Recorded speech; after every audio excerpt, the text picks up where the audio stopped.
Bienvenidos a este viaje a través del tiempo. En este video, veremos quién era Nicodemo Scarfo. Acompáñanos en este recorrido y descubre los misterios y maravillas de esta era histórica. Pero antes, no olvides suscribirte. Es gratis.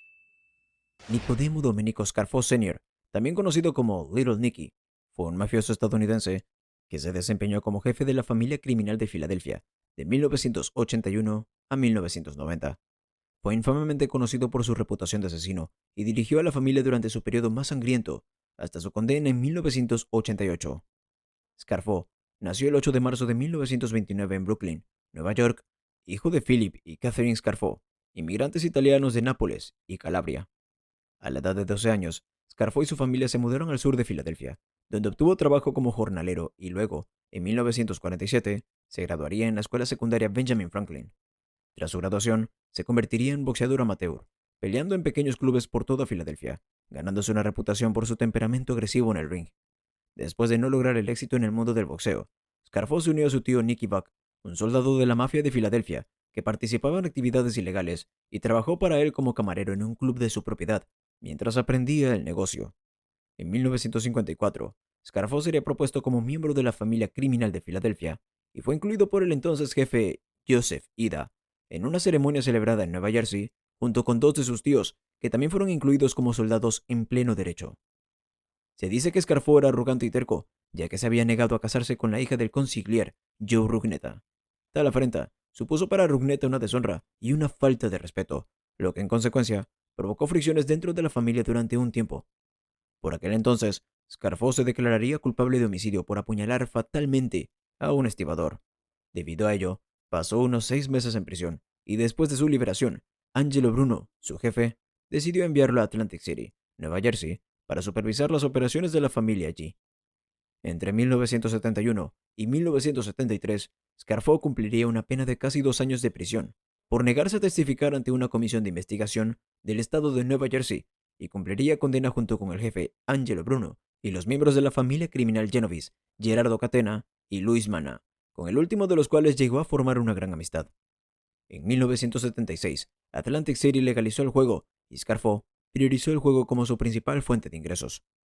En el momento en que lo enviaron a Atlantic City, se le consideraba un lugar apartado. Sin embargo, su ascenso como meca del juego convirtió a Scarfo en un personaje muy influyente y poderoso. Su empresa contratista de cemento, Scarf Incorporation, que compartía con su sobrino, recibió negocios a medida que los desarrolladores construían nuevos casinos en Atlantic City. La gente de Scarfo solía intimidar a las empresas constructoras para que compraran el cemento de su empresa. En 1978, Scarfo y su socio, Nicholas Nick the Blade Virgilio, dispararían asesinando al juez Edwin Helfand por negarse a cooperar con ellos en ayudar a Virgilio a recibir una sentencia más leve, ya que éste enfrentaba cargos de asesinato. Posteriormente, le habían ofrecido unos 12.500 por su cooperación, pero el juez Helfand los había rechazado. Durante la operación, Scarfo actuó como el conductor de la fuga. Mientras tanto, Virgilio disparó numerosas rondas contra el juez, mientras este cenaba con su esposa en un restaurante. Scarfo se aseguró de que fuera una ejecución pública, y así convertirlo en un ejemplo para cualquiera que no estuviera dispuesto a darle lo que quería. En 1979, el socio criminal y contratista, Vincent Falcone, sería asesinado a tiros por el sobrino de Scarfo, Phil Leonetti, por orden directa de Scarfo, después de que éste hiciera comentarios negativos sobre la empresa y sobre el propio Scarfo. El antiguo jefe Angelo Bruno fue asesinado en 1980 y se supo que el asesinato fue orquestado por su consigliere, Antonio Caponigro. Semanas después, Caponigro enfrentaría las consecuencias de matar a un jefe sin la aprobación de la Comisión de la Mafia Americana y sería encontrado muerto en el maletero de un coche, con decenas de disparos y unos $300 en billetes metidos en la boca y el ano como muestra de su propia avaricia. Phil Testa se convertiría en el nuevo jefe de la familia criminal de Filadelfia, nombrando a Scarfo como su consigliere. Sin embargo, su mandato como jefe sería breve. Antes de continuar, si te está gustando el video, no olvides darle like y suscribirte. Sigamos.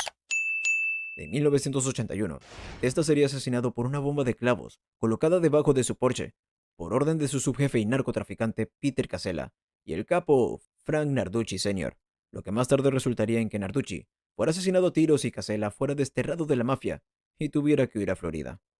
El asesinato de Testa desató una guerra dentro de la familia y Scarfo se apoderó de la posición más alta para sí mismo, promoviendo a Salvatore Merlino como su subjefe y a Frank Monte como su consigliere. Scarfo continuaría liderando la familia durante una década, con un alboroto sangriento, alimentado por la paranoia y la agresión. Entre agosto de 1982 y enero de 1984, Scarfo sería encarcelado en FCI La Tuna, Texas, por posesión de armas. Mientras estaba en prisión, Scarfo siempre tenía dos guardaespaldas que lo acompañaban, que eran socios de la mafia mexicana, a quienes se refería como sus pistoleros. Durante ese tiempo, el anciano capo Harry Ricovene comenzaría a formar otra facción que se oponía a Scarfo. La guerra le costaría la vida en libertad de su hermano pequeño, Mario Ricovene, que se convertiría en informante del gobierno, y el propio Harry Ricovene sería condenado a cadena perpetua por asesinato en primer grado.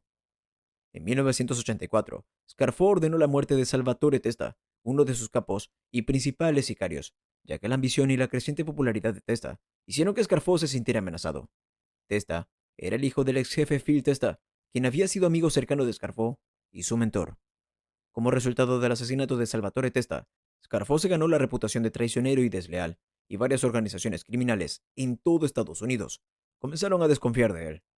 En 1985, Scarfo planeó extorsionar $1 millón al importante desarrollador comercial Willard Rose, enviando a su soldado Nicholas Caramandi y a otro asociado para hacerlo. Al ser confrontado, Rose se negó e inmediatamente se puso en contacto con el FBI. El FBI inició un caso para abordar a Scarfo, enviando a un agente encubierto para que se hiciera pasar por representante de Rose. Esto llevó a Caramandi, un notable y temido sicario, a cooperar y testificar contra la organización. En 1986, Caramandi sería acusado por su papel en el caso de extorsión y decidió testificar ante el tribunal.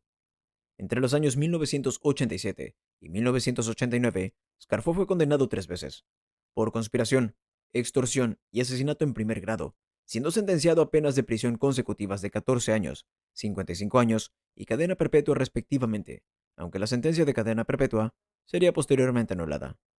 El sobrino de Scarfo, Phil Leonetti, a quien Scarfo había ascendido a su jefe en 1986, también se presentó como prueba ante el Estado en 1989, después de una condena a Rico.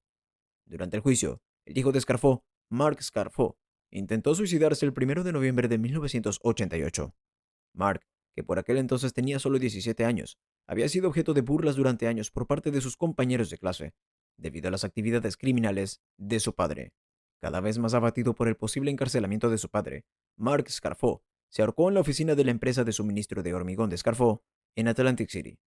El cuerpo de Mark fue descubierto por su madre y tras avisar a emergencias, los paramédicos pudieron resucitarlo, pero sufrió un paro cardíaco y su cerebro quedó privado de oxígeno. Mark entró en coma y así permaneció hasta su muerte, en abril de 2014. Nicodemo Scarfo comenzaría su sentencia en la Penitenciaría Federal de Atlanta, pero posteriormente fue transferido al Centro Médico Federal en Butner, Carolina del Norte, donde moriría por causas naturales, el 13 de enero de 2017, a la edad de 87 años. Si te gustó este video, no olvides suscribirte y activar las notificaciones para ver más contenido como este.